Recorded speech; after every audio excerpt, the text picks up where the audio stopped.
Hello everybody and welcome to Substance Design tutorial number 14. I know it's been a while since the last one.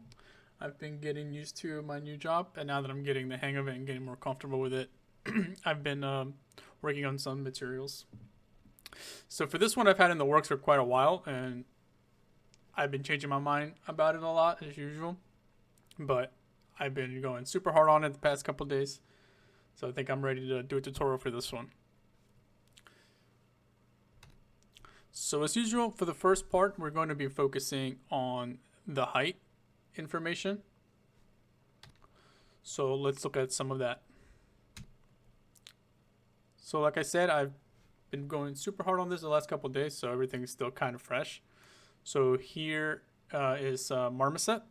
I've just finished rendering some of those final shots for the tutorial and for the ArtStation. But I have a default gray where it's just like the albedo turned off and just have a gray value, just to look at some of the height information that we're going to be working with. So for the crystal panes, we have obviously our metal frame, and you can see it's got some damage. We've got like these like bolts or nails. We have some bevels on the frames, and then mainly the main focus is really the crystals. So you can see here that they're not flat, and they are etched on the sides to fit in the frames. So those will be kind of like the main focus. I don't think there's anything too special on the frames. It's mainly just like the crystal and how we get these interesting shapes. And we do have, obviously, like with most of my tutorials, I do have a lot of variations in the materials that you can toggle on and off, changing colors. Here's just like another one. And then we do have like this spiky, I don't know, I just wanted to add something to kind of break up the straightness of the frames. But as usual, we'll have different color variations and toggles, and which I'll speak about soon. So let's switch over to Substance Designer now. All right, so here we are in Substance Designer. I always forget to do this first, and it should be the first thing I do. So we're going to be working with a height scale of 2.5 or 3. I keep going between those two. And a tessellation factor, this is up to you. 6 or 8, even 4 sometimes if you're just starting. I think 4 might be fine, but then as you get more and more detail, obviously in the height information, you want to increase that. But I have it turned to 6. But the main one is really the height scale. All right, so here we can see what I've just shown you in Marmoset. This is what it looks like in Designer.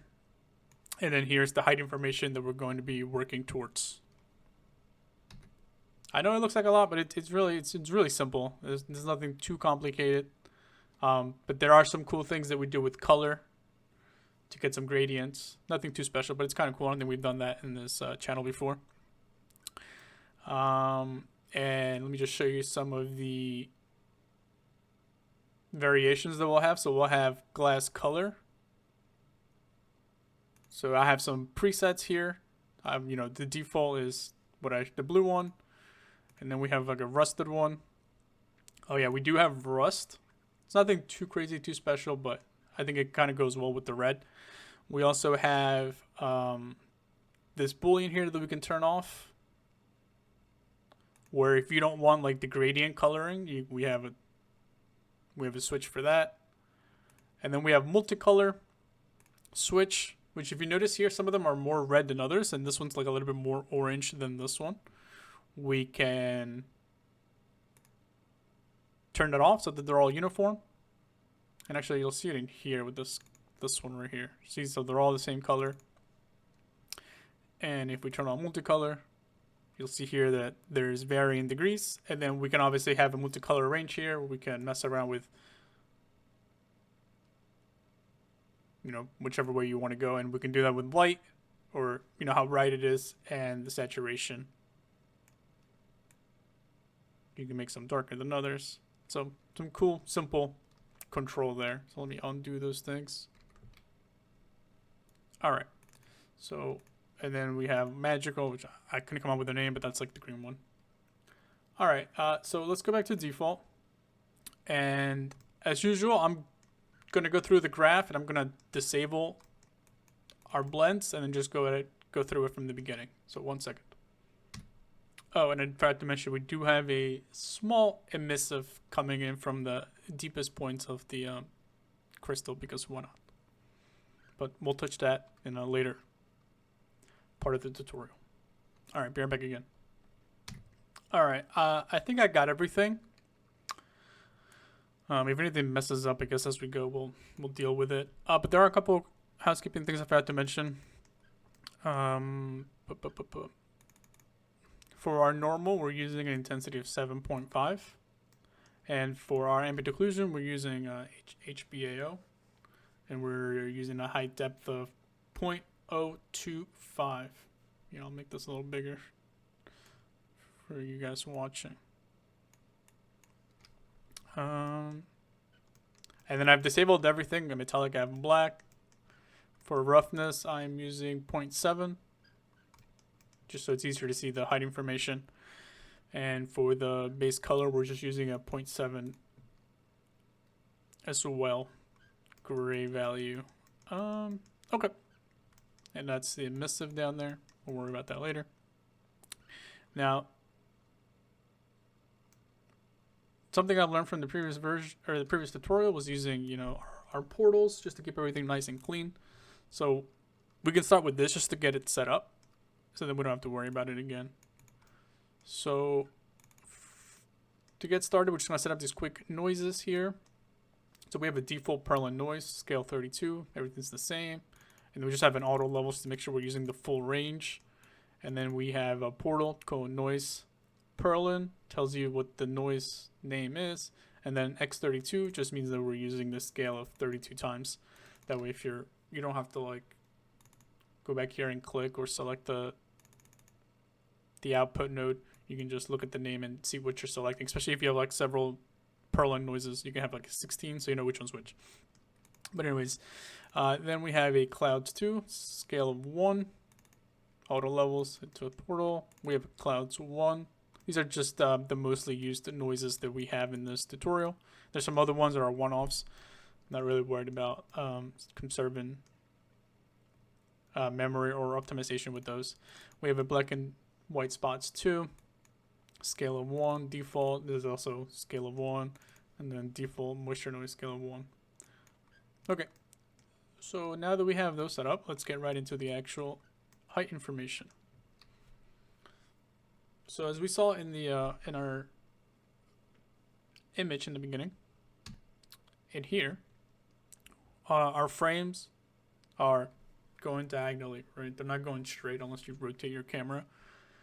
So the way we did that was we start with a basic shape, and then I tile it 4 times, and then I have a pattern of square pattern, scale 0.875, and the size on the X is 2 and the Y is 1, and it looks like this.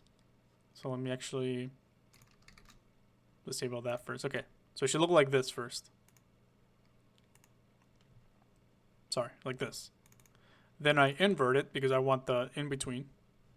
I think there might be an invert in here built in, but no, I guess there's not. So yeah, so we invert it. So then we get that. And then here we use a safe transform grayscale to rotate it 45 degrees. I initially started this by doing, what is it called? Stripes? Because they already come diagonal. But I did not like, I think there was some jaggedness that was coming through in some areas where there was like a 1 pixel off on the side just because of like the what's it called, anti-aliasing. So I decided to go against this. I'm not going to bother with replicating it. You can try it, maybe you don't get the same result, but use the safe transform. I just turned it at 45 degrees. Obviously everything else is pretty much the same, I believe. And then I use a histogram scan of 1:1 just to make sure that there aren't any gradients and we have a solid black or white mask. Then I bevel it, distance of negative 0.05. So now that I have it beveled like this, I do a transform 2D where I just rotate it 90 degrees. You can see you put a -1 here and it rotates it 90 degrees. And then I do max lighten to add them together. And you have to make sure you use max lighten, because if you use add, you're going to get this, which we do not want. We do not want, or you will get that. So let's go back to max lighten. Looking at this from the top down was messing up with my perception. It felt like these were digging in, but then once your brain adjusts. But anyways, okay. So then after that, I use an auto levels to make sure we reclaim the range. And then here I clamp grayscale to flatten the top. So without this, it would look like that, which maybe you want.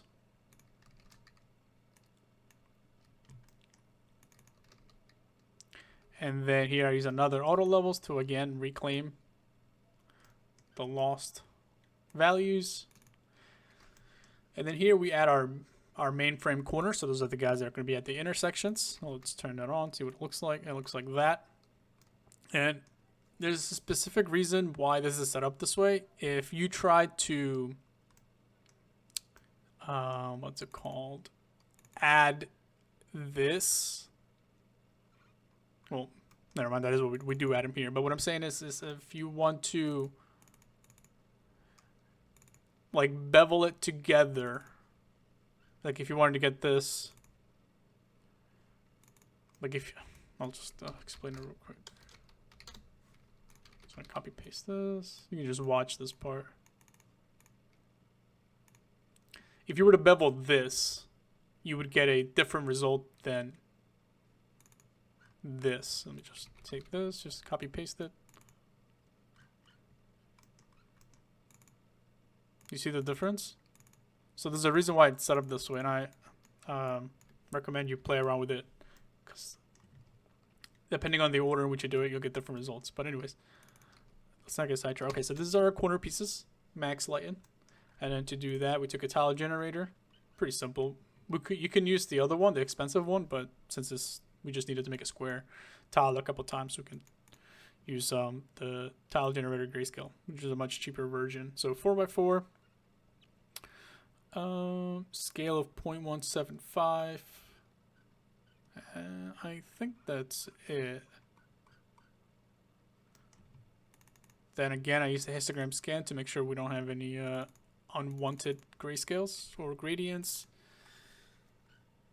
Then here I transform 2D and I offset it by 0.125.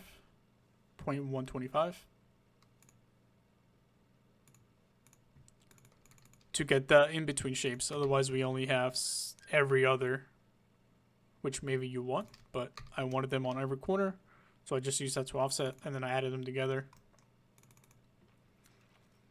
And then we bevel them 0.25 or negative 0.025, sorry, and then we max lighten them.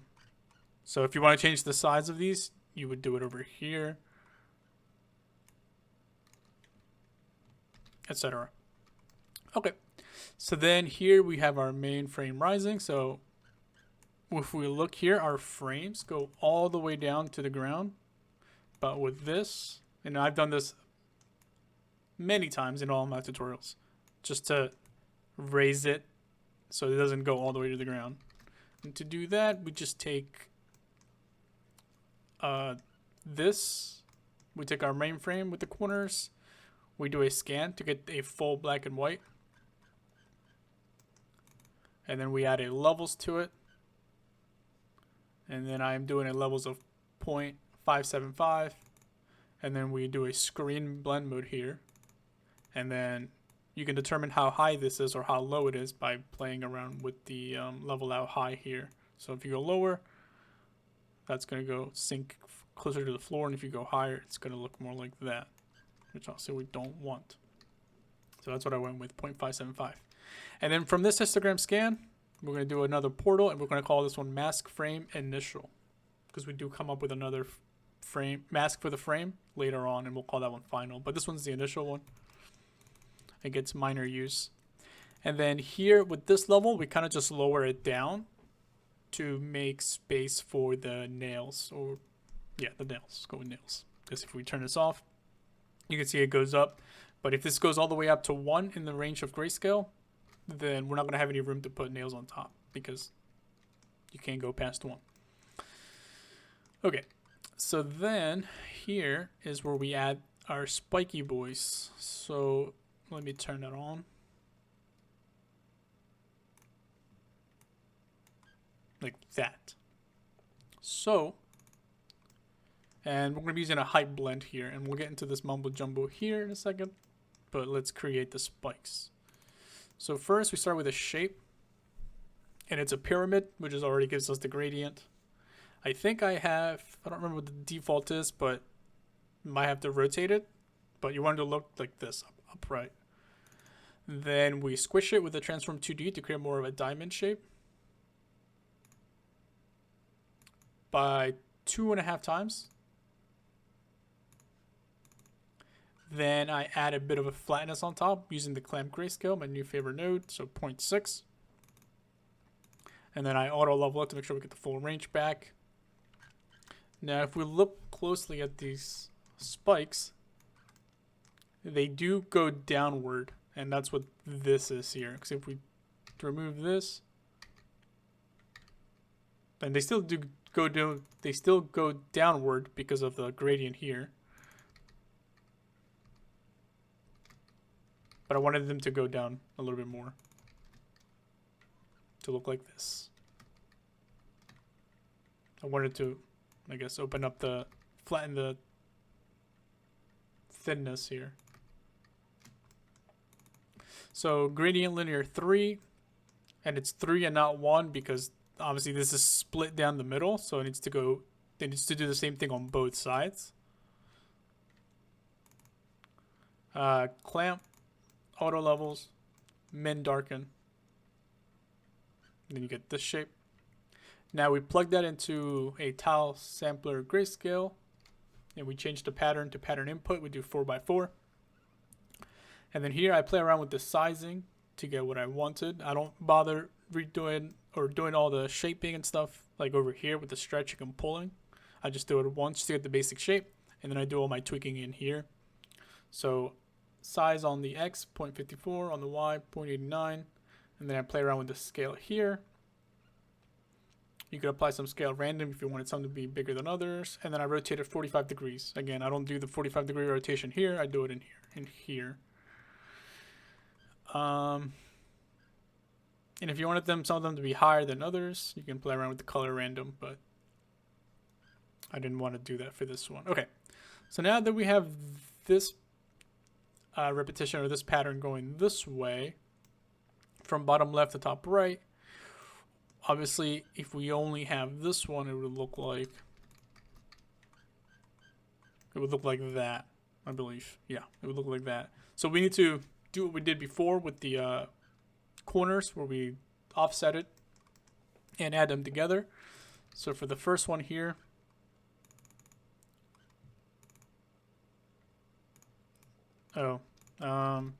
yeah, by default they're not in the right spot. I think they're inside here, so we need to offset them. So for this top one here, start with that guy, 0.0625, and then for the other one, same values but negative, so you can just copy paste it and then just put a negative sign in front, and then you get this. So now we have these guys covered, so now we need the ones going this way from left to right. Okay, so then we take the result from this guy, from the tile sampler, and feed it into a transform 2D, and then I just do a simple rotation. So we go from, instead of copy pasting the entire sampler, I just rotate it in here, and we rotate it by -1 on the X2, but I think it's just 90 degrees. Okay, so then we do the same step we do here, So you can copy paste these two guys down here, but you have to change one of the values. So for the top one, we're doing negative 0.0625. And then for this guy, we're doing negative, but on the Y. And then we add them together. So then once we have both versions of those, we can add all of them together, and then we get this.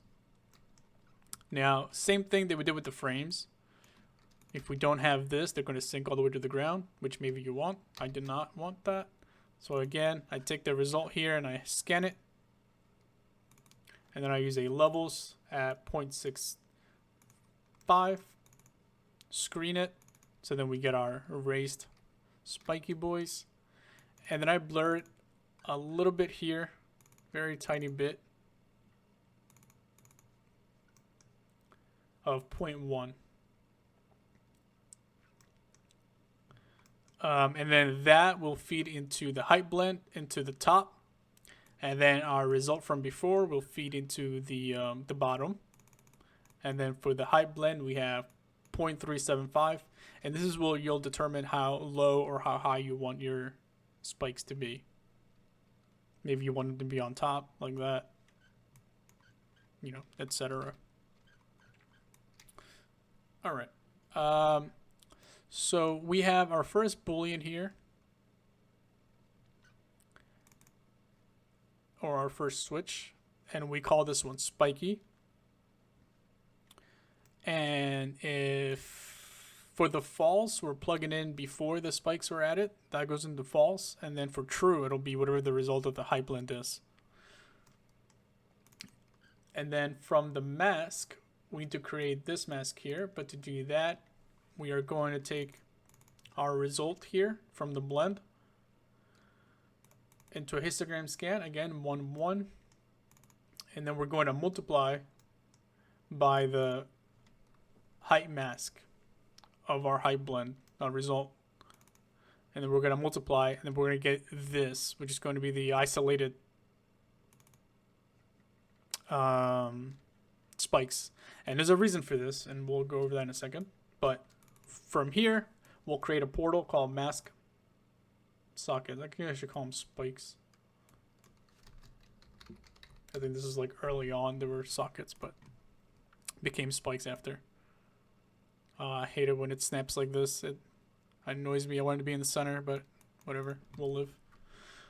All right. So just real quick to create a boolean, because now this will become available here. We can turn it off and on. I explained this in other tutorials, so I'm not going to spend too much time here, but if you create a switch, this basically allows you to do true or false. And what I did is I go here, I click this little drop down, and then I do expose this new graph input, and then I'll do like spiky, and then spiky question mark, and then you can set the default value to be true or false, and then you hit OK. Now remember, every time you use the same boolean later on, you have to make sure that you select it here. So if I need to use this switch again, I can just go to spiky, and you can see it'll turn blue. Whenever you see blue text, that's because it's become a parameter basically, which you'll find over here. So these are all the ones we'll be making, and then I'm gonna go to preview. All right, so enough of that. So after our switch, let's get this, which I think is used. Okay, it is used once in our height. So what we'll do here is we'll take the result of spiky, because if it's off, it'll fix itself. So from this result, we're gonna do an ambient occlusion, HBAO, set to 0.01, and that'll go into an invert grayscale. And then also from the spiky switch grayscale, we're going to do an invert. And then we're going to do a histogram scan at 0.375 into a levels. And then we're going to take these two and we're going to do a screen. And then we're going to do another portal, and we're going to call that AO frame. So this is going to give us our AO for just our frame. And you'll see why we'll use this later. So now that we're done with this and this and this, let's move on to our nails. This one's pretty simple. So now we have these guys here. We are starting with a tiles generator grayscale. Again, just cheap, 4x4. Scale 0.055 and scale random 0.05. And then I do have a bit of an offset, random 0.0005, 3 zeros in there. And I wanted to add some rotation random, but they are so small that if you get up close, you can see the anti-aliasing because of the jaggedness, which is kind of annoying. But you could add maybe like a little bit.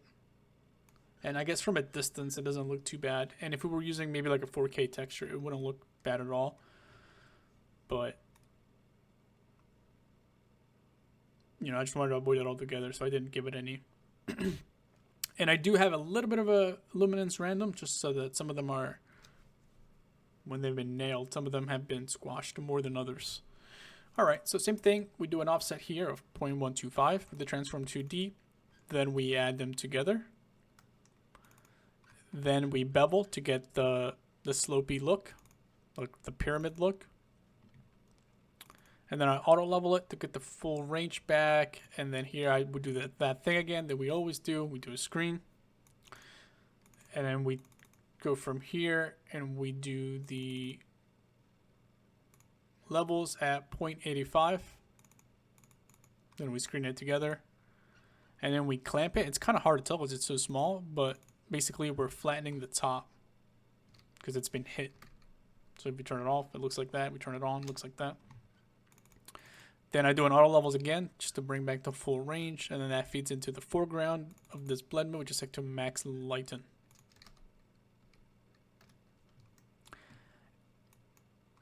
Alright, this does have some use. And then here we will take the clamp after the clamp result. Could probably be from the auto levels, but it's okay. We'll do a histogram scan of position 1. And then here I do it again. I think because if I don't, I still get a little bit back.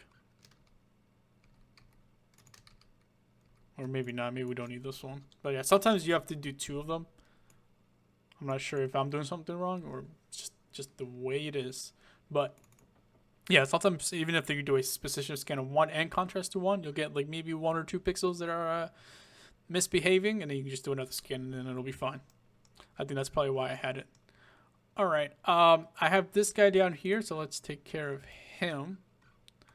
So what this is down here before we continue on with, that's pretty much almost most and just about half of the, actually no, the crystal's the big one. But for the frames, it's pretty much almost it. Then we have some of the imperfections, but we'll get there in a second.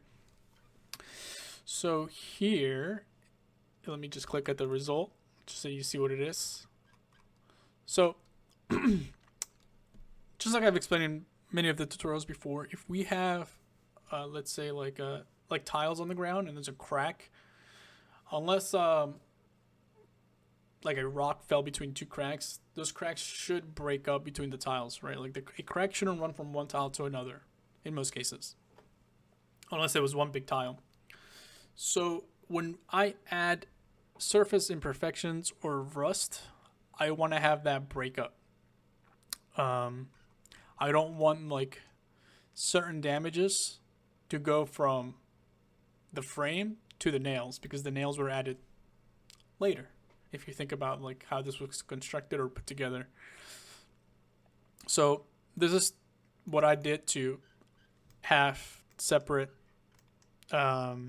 islands so that I can use a vector. What are they called? I forget what they're called. Vector warp vector.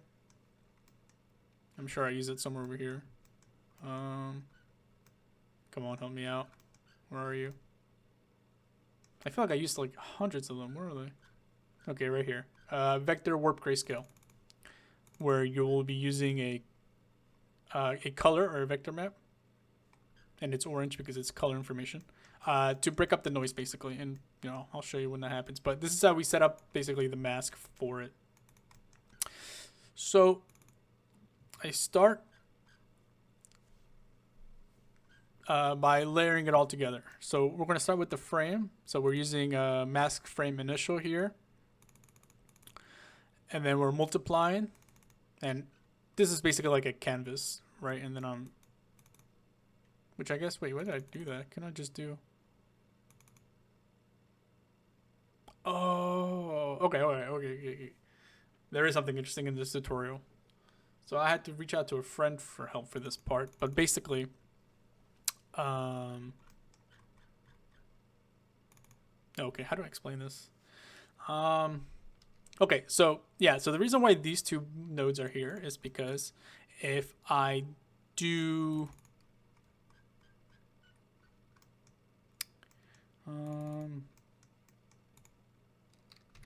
okay, so I've disabled this blend mode, and then I'm looking at my flood fill here. Now this is a problem some of you guys might have had, or maybe you guys are geniuses and better than me, and I figured out how to fix it or get around it. But basically, if you have a continuous, like a seamless mask that runs from one end to the other, and you try to do a flood fill, you're going to get this error. And you know it's an error because you know that this mask is continuous. It's seamless. So this should all be one color. But for some reason, it splits it into 4 quadrants. So let me show you. If I do... let me just set up an example here. So 1 second, be right back. Okay, setting up this example took me way longer than I would have wanted. And I overcomplicated it. But let me just show you kind of like what I was trying to do and how I fixed it. Thanks to my friend. Okay, so let's say you have your shape. So in this case, this would be like our frames. And let's say you wanted to have you had this noise that you wanted to break up based on this. So you wanted to have this happen. Actually, before I spoil, you want this result, right? Where it's breaking up the cloud based on that shape. So this is what I would have done to get that result. And then I realized it doesn't work. Like, wait a second. Hold on. Wait a minute. So you take your shape, you flood fill it, and then you want to apply a random color to it, but it's giving you 4 colors when it's one shape. And the reason is because this initial shape is cutting over from one end to the other because it's seamless, right? That's what Substance Designer is all about. But flood fills don't like that, apparently. They break. You always want to have some sort of gap. So if we were to go here and we reduce the size from 1 to 0.99, it'll create a couple pixels difference. And then you can see it changes. Now it's a solid color because there's a gap. I might make a longer video on its own so people don't miss this, but if you're watching it, lucky you.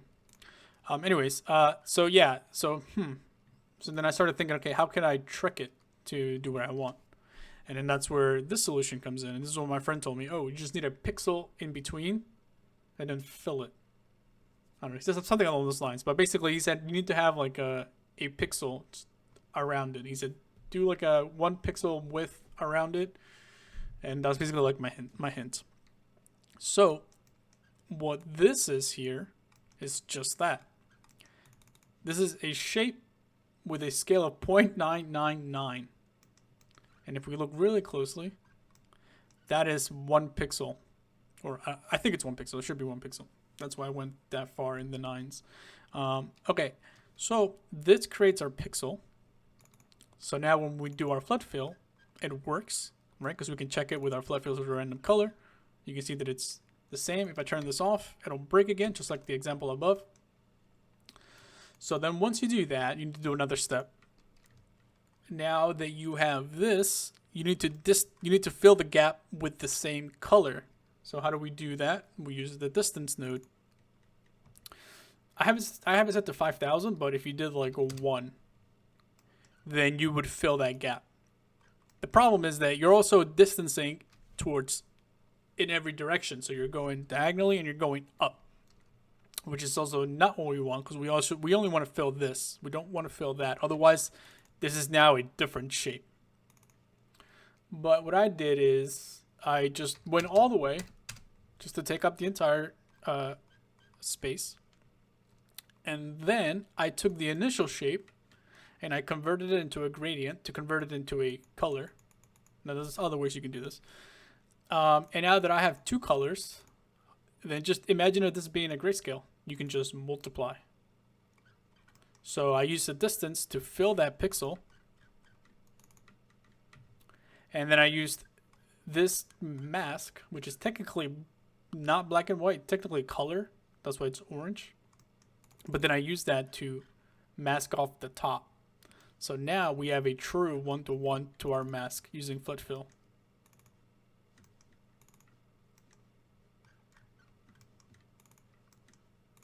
So this is the trick. And then you need to mask it out. So now we get what we originally wanted, which was this.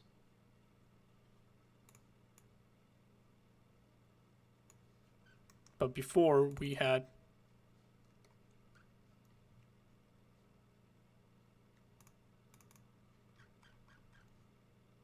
I was like, wait a second, is it not doing what I thought it was supposed to do? Yeah, it's because we have a gap. So that's how you fix this. Alright, so that's kind of like the simple version. But obviously it looks a little bit more complicated here because I did more with it. But that's basically what this is here. So we have our mask. We have our shape, which is obviously, like I said, 0.999. We multiply it. So then we have a gap in our frame. Then I do Flit Fill and it works just fine. Without it, it doesn't work fine. So then once we have that, we do a color random. So it gives my whole thing a random color because they're all touching. So it's one big island. So then here I do my distance thing to 5,000. And then I take this, which is, you know, which is the same portal here, gradient it, multiply, and then we have our fix. So then I take this, and then I basically take my nails portal, and I do a Flit Fill, and I don't have to worry about these. Actually, do I? Oh no, because there are gaps in between, right? So there's all this black space. So I do a random color on my nails. And then that goes on a blend here, set to switch. I'm not sure why copy doesn't work, how I'd expect it to work. I just scroll through them and switch works the best. But basically this mask, the nails mask, goes into the opacity. And then our random color goes on top. And then basically we're kind of just layering the nails on top of the frame. And then we do this one more time over here.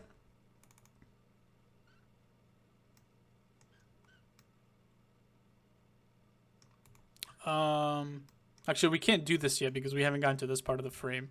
So we'll come back to that in a second. So for now, you should just be up to here.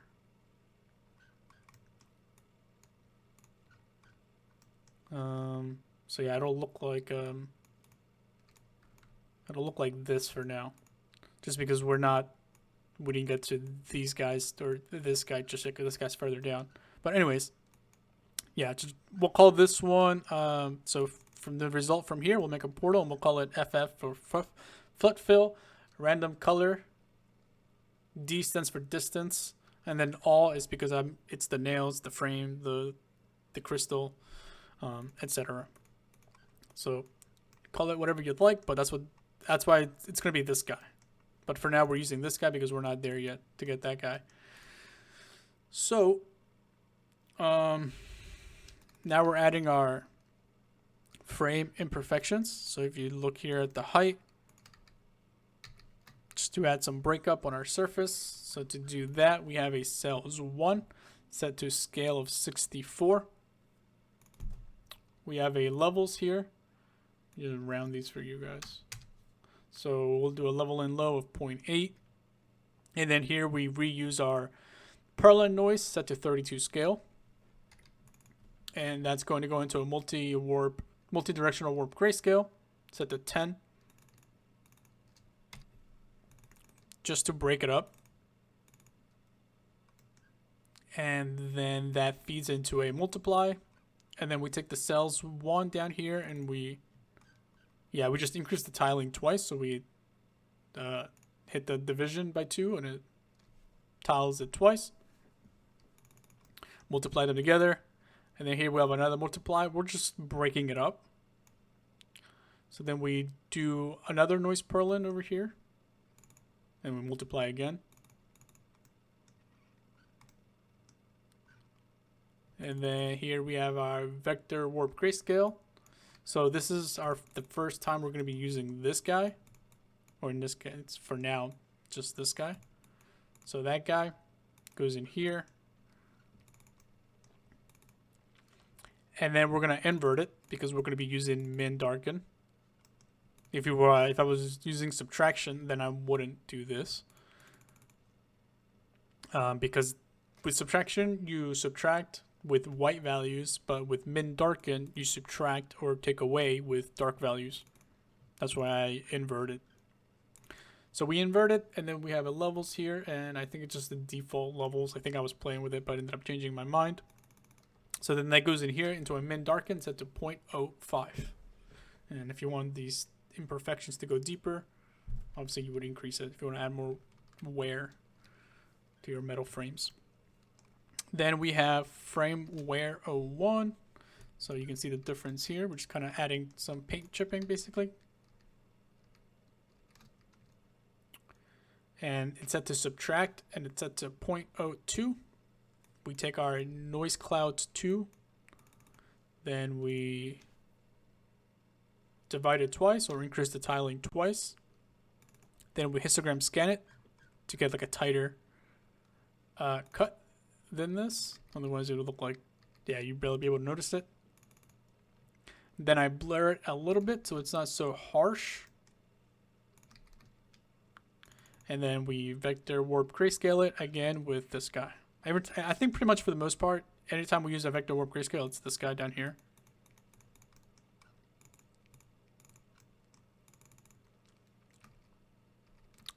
And then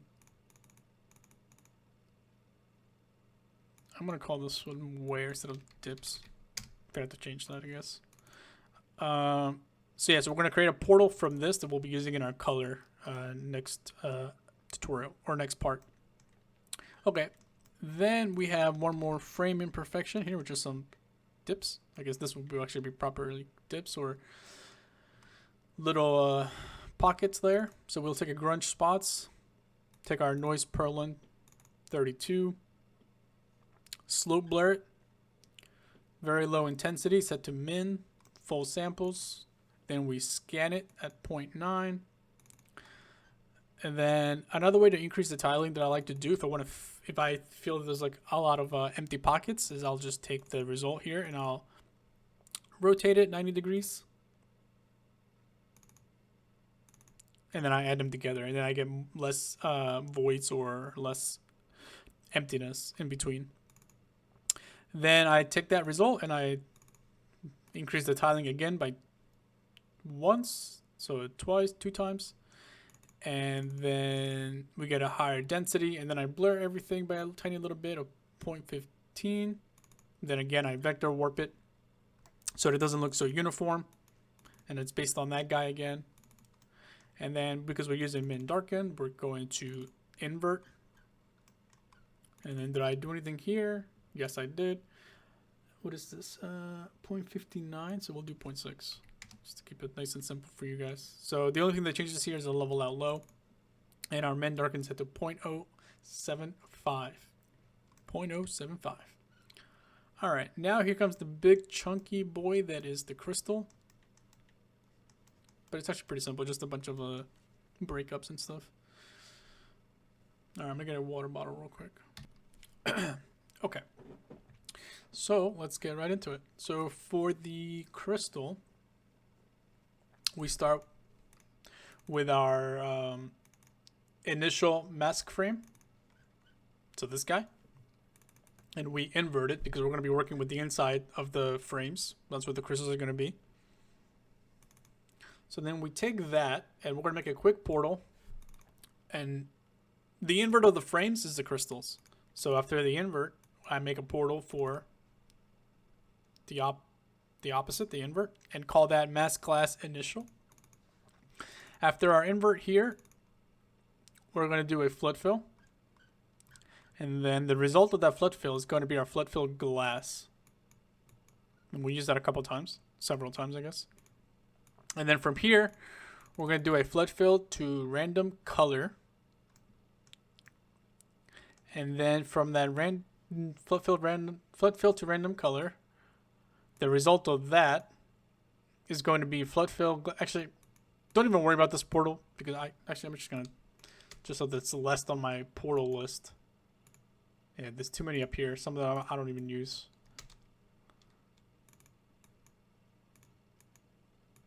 And then these are the ones that we use. Actually, we don't even use this one. So we actually technically get rid of all this. But, you know what? Let's keep it simple. So, yeah, we don't use this anywhere. And this is just coming from here. So, yeah, let's get rid of all of this. There. Okay. So, we have our flip fill to random color. And then we need to distance it, so it goes out to the full extent. And then we plug in this guy. So it's the same portal into the distance. And then the result here is the flood fill glass, or I guess it would be called crystal. I don't know why I called it glass. Crystal random color D stands for distance, so it just tells me that it's the distanced version. This would be the non-distanced version, and this is the D version. Okay, so now that we have this guy, I think now we can go back to finishing this thing over here. So make the portal for this, and then let's go back to this guy. And then that is this guy right here, the one we were waiting for. So take our flood fill glass random color distance into the background, and then the result from here into the foreground. And then we're going to use our mask frame initial portal, so this guy, into the opacity so that we can layer the crystals below it. And then we need to layer the spikes on top. So first of all, let's do this. Let's get rid of this guy. So we're going to take our portal for our spikes, which we made over here. Portal for that into a flood fill to random color. And then that goes into the foreground. This guy goes into the background. And then the same mask goes into the opacity so that we can layer it on top. So that we get this. And then I forgot to add my little thing here. Make it red and call it spiky. So then obviously if we're switching between the two, if it's true, do this one because this is the one where the spikes are added. So that goes into true. And then if it's not spiky, then obviously do the one before it, which is the non-spiky, which goes into false. And then that'll give you this guy. So then we're going to call this one random color D all because it's got all of them. Which actually, why did I call this one all? Oh no, yeah, this doesn't, okay, sorry. I thought this one had all in it, but it doesn't. Yeah, because it's just the glass or the crystal. This one is all because this actually has the spikes, the nails, the frame, and the crystal. Okay, so now this guy should be complete, and we left off here, but then we have this guy, so that must mean that it needs to be done soon. So let's do it next. So what this is basically takes our this is how we create our final crystal mask. So we take our initial crystal mask, which is the inverted frame mask, initial frame. We invert it to create the initial glass, and then we subtract the spikes mask from our crystals to get this. So now our crystals have been taken over by the spikes. And then we have the spiky switch here. so that if this is true, then this goes into true, and then if there are no spikes, then it's just gonna give us this guy, which would then go into the false, and that'll give us our final mask. So that whenever we switch back and forth, you know, this will change. So it'll update for us nicely. Okay. Now we can go into the actual crystals. Okay.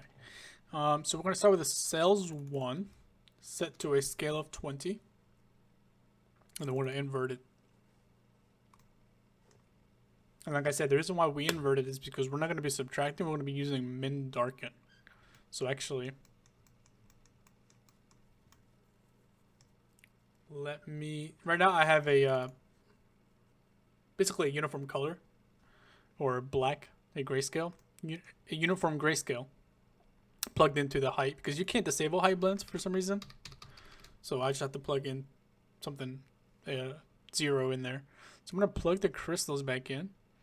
And it's going to give us the finished result, which I don't want. I want us to go through it. So I'm just going to disable the blend. So be right back. Okay. So if you're following along, once you make your cells 1 with a scale of 20, just plug this guy all the way into the height blend. Just slap him on there onto the height top. And then the height blend settings are 0.375 with a contrast of 0.9. Actually, I think this should be 1. I'll look at that again later. Let me go back to 0.9. But it's most of the time you're going to be using value of 1. But all right, let's go back. So this is what it'll look like. Kind of ugly, but don't worry, we'll fix it. So after our cells 1, we're gonna, like I said, we're gonna invert. So right off the bat, it already looks better. And then here we're going to create basically similar effect, right? Where we have like these dips and high points where they like little hills, I guess. So to do that here, we're going to take a tile sampler grayscale. We're going to do 12 by 24 so that they're not perfectly round. That's what these guys are for. These are the nice round ones. So these are going to be a little different to kind of break up the crystal. So I'm going to turn this on and you can see the difference here. So like I said, paraboloid 12 by 24, so they're more rectangular. Play around with the scale random and the scale. If you go bigger, barely noticeable, but if you go tiny, you'll get more. But don't go too small. So 3.5 for the scale, 0.5 for the scale random. We have position random and offset. Rotation random, obviously. And then, is color random good? I guess color random would have been good, actually. But I'm not going to change the tutorial now because I don't know what consequences that'll have. But maybe you can play around with this. Maybe it'll look better. Or maybe not. Okay, so then once we have this guy, we are going to invert it as well. And then we're going to take both inverts and we're going to screen them together. I thought max lighten would work. But it gives us this look. And I think screen gives us a better look. Then we're going to auto level just to make sure we're using the full range, which I'm pretty sure we are, but I'll use it anyways. And then we have a multi-directional warp grayscale. So here you can see that the hills are pretty clean. But then here we kind of add some breakup a little bit, and we take our noise Perlin 32 into the intensity of 5, mode min, directions 4. Then we need to break it up because I don't want this crystal pattern to run to its neighbor. I want to break it up because these crystals were cut separately. God, my hair's getting in my way. I'm trying to get a haircut after I finish this tutorial. Hopefully the girl that cuts my hair is in today. But anyways. After the vector warp grayscale, we're going to do a histogram range because obviously this is cutting way too far down. So we use the histogram range here to kind of clamp the values. So we do a range of 0.35 and a position of 0.75. Before we go on, we're going to take from this guy, from before the range, we're going to do an ambient occlusion, HBAO. And then we're going to create a portal and call it AO for ambient occlusion glass. Again, it should be called crystal, but whatever. I'm not going to change it all now. And then we'll be using that later. So after the range, we're going to go into another blend, set to subtract, and set to 0.0325. What does this do? Oh, okay. So this is just adding some like damage to the crystal, basically. So you can see here, before, after, before, after. So to do that, I take a cells node, set to 32. So the default cells 1 node. I transform it to get it to 64, basically, even though it's not really. So I increase the tiling by 2. I increase the tiling. I invert it, because I want to subtract these guys. I scan it so that it doesn't run all over. I want to have like little chunks, kind of like it was hit with something and it like chipped it off. Then I blur it a little bit. Then I slow blur it to get that like crunchy, broken look. I take my clouds 2 into the slope.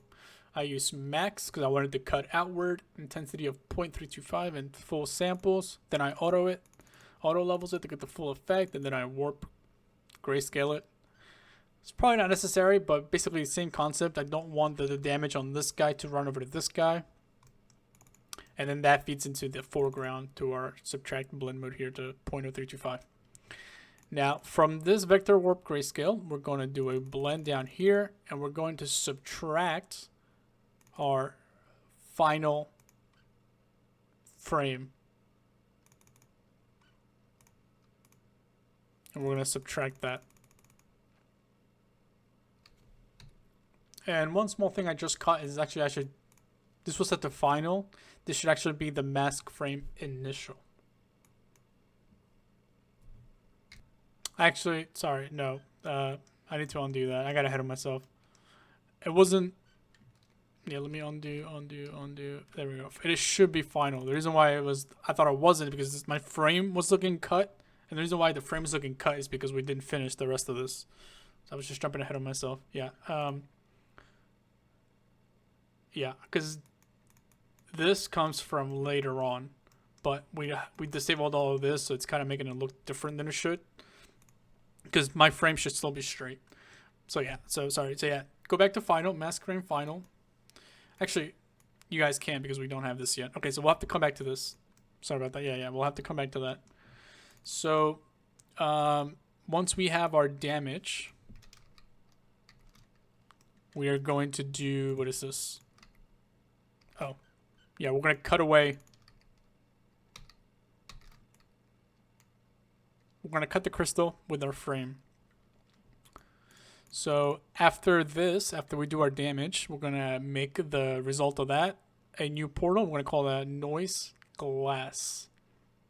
And that's going to go into the background. And then for the foreground, we're going to take our flood fill glass, so this guy, and we're going to do a flood fill to gradient. And then we're going to turn the angle variation to 1. And then we're going to scan it so that we reduce the range of the gradient to small pockets there. And then I just changed the level in mid a little bit to 0.5125.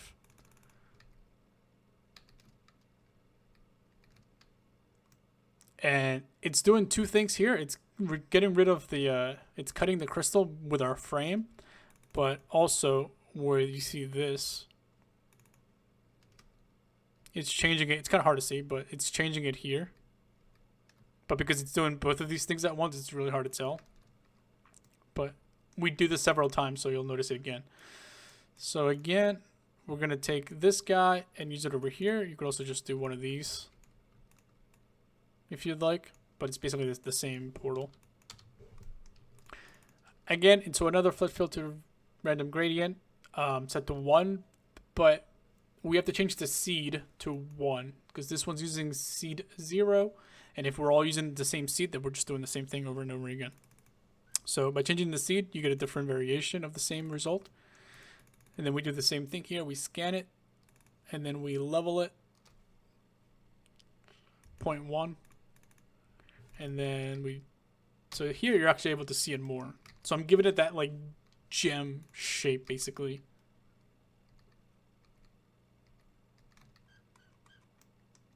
And then we do this 4 times basically. So in here you can see we're doing it again. But right now I'm doing it randomly from different angles. So again, we take the portal FF class, angle variation set to 1, but we change the seed to 2. So you can basically copy paste these, but then just make sure you change the random seed. And I think I do have slight different positions a little bit. So this one was 0.825, this one's 0.85.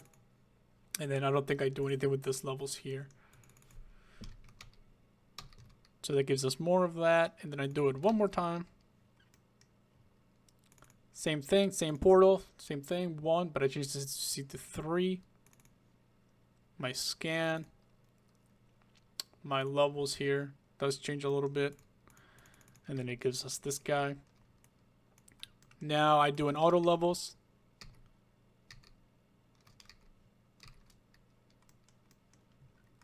Then we have this guy. So then here we do like an official cutting all around. And the reason why we do this before it. Wait, did I disable this one? Oh no, it's on. Well, some of these cut deeper than this one. So just to give us some more variation on our edges, we do this guy and these guys. But basically, we are doing the same thing that we did here. We're doing it here, except here it's more controlled. So we were doing random angles here, but here we're going to do 90 degrees, 90 degrees, 90 degrees, 90 degrees. Yeah, this is where they were cut officially. So after the auto levels, we're going to do a min darken set to 1. And then we're going to take our mask, our glass mask initial, our initial mask glass. And then we're going to bevel it by negative 0.04. And then we're going to take, we're doing that thing again to kind of raise it up. And then we have a min darken here. And then we're going to take that FF glass portal into 4 of these guys. And if you notice here, this one's set to default, except it's set to 0. This one's set to 90, 180, and 270. And then these guys are set to min darken, min darken, min darken. So we're just adding our min darkens basically together. And then when we get here, I do a histogram scan of 0.85. So the bevel takes care of the cutting on the long sides, and then this gives me more control to cut these corners differently. Because you can't, when I'm doing a bevel, it's going to bevel the entire island. I can't say, okay, do this side this distance and this side this distance. So I need to do a second pass, and this was just for the corners. So then I take the bevel result and I take this histogram result, and then I min darken them together to give me like this nice gem shaped cut. And then I take this result and then I min darken it from the rest of the crystal, and it'll give me this nice like socketed look. Then the result of these guys, I actually only used this once, but the result of this guy, make a portal called mask crystal shaping, or I guess the cutting. And then here I have an optional flattening, which you can play around with if you'd like. But for the super high points, for the super high hills, like right here, I flatten it a little bit. Just almost like they wanted to have, you know, like a minimum height. and then they started like what's it called, there's a word for this, like sanding the top off, I guess, like the pointy hills and flattening them. But you know, if you don't want it, or if you do want it, you can play around with it, and then you can decide how deep you want to flatten some areas. Again, I love this node. And then this auto level, we do another auto levels afterwards. Now, if we turn on our spiky, our spikes kind of go into the crystals overpower our spikes. So what we do here, we add a manual cut into the crystal to make room for the spikes that will go on top. So a lot of this you can copy paste, but some of it's different, so probably it's just better if you follow along. Same thing, we do a pyramid, we squish it, we clamp it, we take a gradient linear 3, we multiply it, we auto level it. Now this part you can definitely copy paste these guys here from the previous one, from the physical spikes. Yeah, right here. You just copy paste that over here, save yourself some time, or get more practice. But yeah, same settings, I believe. The only thing that would be different, I think, is going to be the sizes, because the size of the cut needs to be bigger to compensate for the fall off. So if it was the same, you almost wouldn't tell that there's a cut under it. So we have to make it a little bigger to kind of match with this.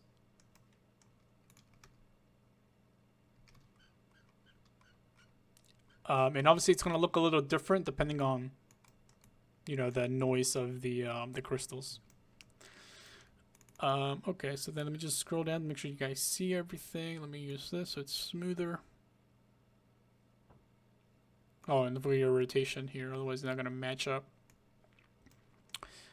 Okay. And then, yeah, you do this thing, you get that, boom, bing, bang. And then here we're going to do a subtraction. See, so this is where we're edging the spikes into it. And then we have our spiky switch again. So if it's true, then obviously you want to have the spikes. If it's not true, you want to go before the spikes, and that goes into false. And then here, the last thing we do to our surface, crystal surface, is we add some minor. Wait a second, where are they? Okay, yeah, they're not on all of them, but yeah, it's basically some minor chippings, just to kind of add some more surface language. I don't know what I'm saying. I'm just making up things. So we're going to take a dirt 2. We're going to take our noise purlin, and then we're going to multiply or subtract. Sorry. Otherwise, you're just going to kind of look like this. I think it's a little too much and a little too even. So I'm just going to get rid of some of it by subtracting this purling noise. And then I blur them a little bit so they're not super harsh. Probably go with like 0.125. And then turn the quality up. I don't think it does anything, but everybody does it, so why not? And then we subtract by 0.025, and you can play around with that if you want to make it super deep. But obviously, remember, with subtraction, it's going to subtract more on the points that it's higher than on the points that it's lower. So just keep that in mind. Okay, so then that goes into our high blend, and we call that crystal here. I'm going to turn off spikes again. And then after the result here, we're going to just blur everything together. If we don't have this, it kind of looks like this, which maybe you want, but I blurred it a little bit just to kind of have everything be a little bit more cohesive. And then just before the blur from the height blend, we're going to take the height mask. And then that's going to go over here into an invert, into a histogram scan. Now, there's probably some things here that I'm doing that aren't necessary, but I don't have the brain power anymore on this tutorial or on this material to, you know, fix it. But, you know, if you can see something and you think it's a better or more optimized way, then feel free.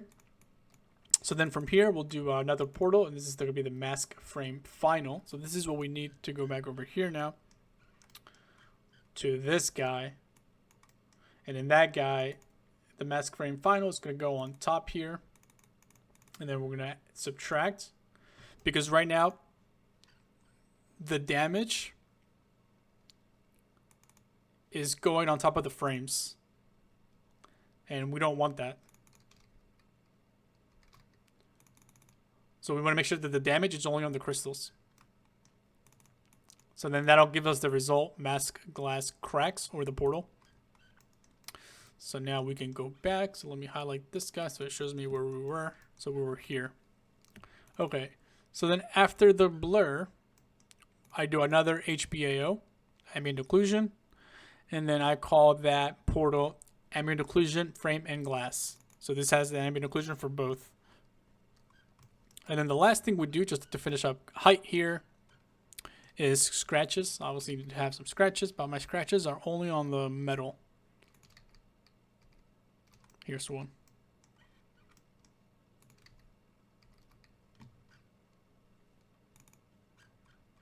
And now I'm seeing some of that jaggedness. I think I can just boom, bada, bing.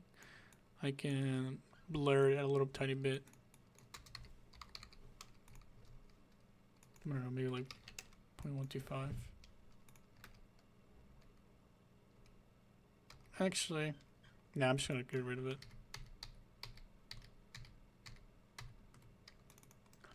Okay, so yeah, so that's our scratches. So we're gonna do a blend after the blur, set to min darken, set to 0.065. Simple scratch here, nothing too crazy. Very simple scratch. We just start with a shape, a disc shape, and then I squish it 16 times. Then I bevel it to give us, you know, that inverse hill. Then I auto level it. Oh, I do have a blur. So then we have a blur. Probably just increase this to 0.3. Is that helping? No, I guess not. I guess the jaggedness is happening because of the tile generator, just because it's so tiny. It's running out of pixels. So then we take the blur into a tile generator grayscale. It goes in the top. We change to image input, 12 by 12. This is where you have more freedom. You can do whatever you'd like. Scale. I play around with the size. Scale random. So some scratches are bigger than others. Probably even go higher, honestly. Offset. You can have some offset random, because why not? And then I have a little bit of luminance random. Some of them cut deeper than others. Then I do auto levels. Then because we're using main darken, I invert it. And then I use a levels here, and I do nothing with it because I always forget to remove my levels. And then that's going to feed into the foreground. And then here we take a portal and we use AO framing glass. So I think we just made that recently. And the reason for that is because I don't want my cracks to go on this, basically the steep changes in surface. So like if you were to have a scratch along the frame and the crystal, you wouldn't want the scratch to go all the way down the crystal to the lowest point between the two and then back up. It would kind of like fade away here because the whatever is scratching the surface is going to go from here to here and not down and up, unless you take like a surgical knife or something. So we're getting rid of those low points. So we take the AO, then we scan it. If we didn't have this, what would it look like? Well, actually, we want to get rid of this one.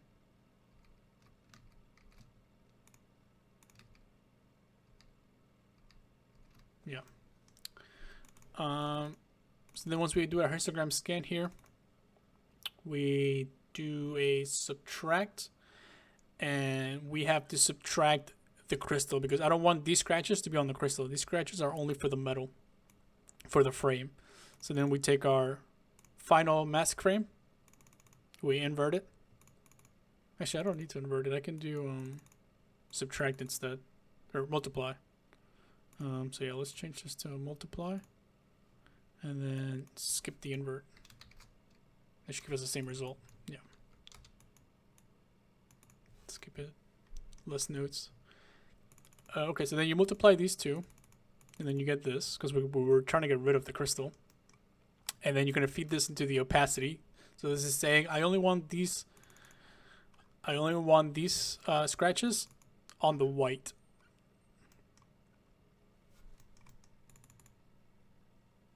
And boom, we have our scratches. And that should be the end of height. Kind of boring into it, but yeah, we saved this for later. I thought there was something else we needed to do, but no. Okay, so yeah, so that wraps up the end of height. So let's go big on this guy. We have a lot of detail. Really cool crystals, metal, nails, and even spikes. Little gothic, little dark castle look. So yeah, sorry I've been away for so long, but I am feeling more comfortable at my new job, so I should be able to, you know, have more time on the weekend to pump some more materials out, some more tutorial for you guys. Now, for this specific tutorial, I will be bringing this into Substance Painter, and I'm gonna make a quick like little window sketch, and then we're gonna learn how to bring in textures from Designer to Painter, and then how to mix it with actual geometry from Blender or Maya or 3ds Max or wherever you're from. So thank you guys for watching, and I will catch you guys. Hold on. I'll catch you guys on base color. All right, guys, take care. Bye bye.